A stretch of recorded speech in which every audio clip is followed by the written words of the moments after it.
Moikkuli moi! Nyt sen pitää sanoa se. Niin. Tänään maistellaan tämmösiä kuin Taffelin Ranch Chili Kiss. Tämmösiä sipsejä. En tiedä kuinka uusia nää on, kun ei oo tullut vastaan, mutta maistellaan. Löytyykö chiliä? Meillä tulee aina tänne haminoihin niin kaikki sellaisen. Anna minä avata. Haminoihin niin 2 vuotta myöhässä. Hyvin sä avaat. Oletko avannut ennenkin?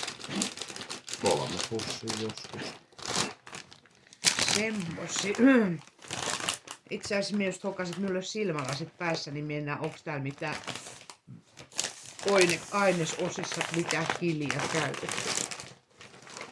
Missähän ne nyt sit on? Kauheasti puhutaan muita maita.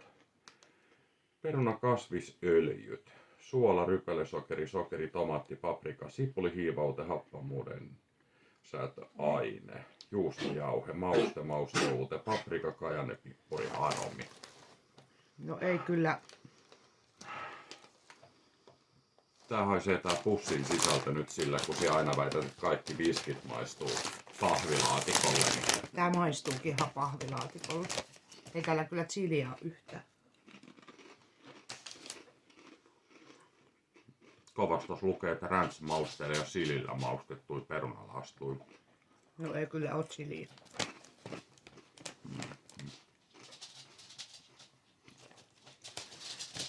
Yksi kerta kielon päällä. No nyt tuli joku pieni semmonen.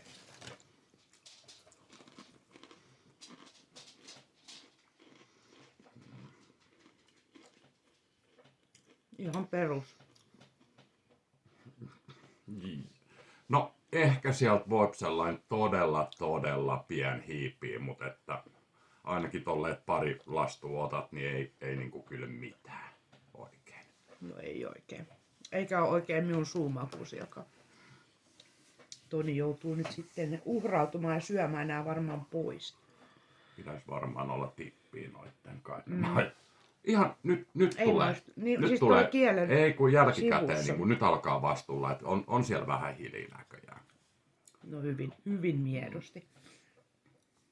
Ja paljonhan näille antaisi arvosanaa. No aika todella pettymys mun mielestä Niin kyllä. on. Minä on 2,5/5. Ei ollut minun juttu. Mie jätän sinne kyllä sinne 1,75 ihan maksin. Joo. Ei oo. Varmaan itse sais tehtyä parempia. Jep. No tämmöiset maistelut tänään ja katsotaan ensi kerran lisää sitten. Se on moikku.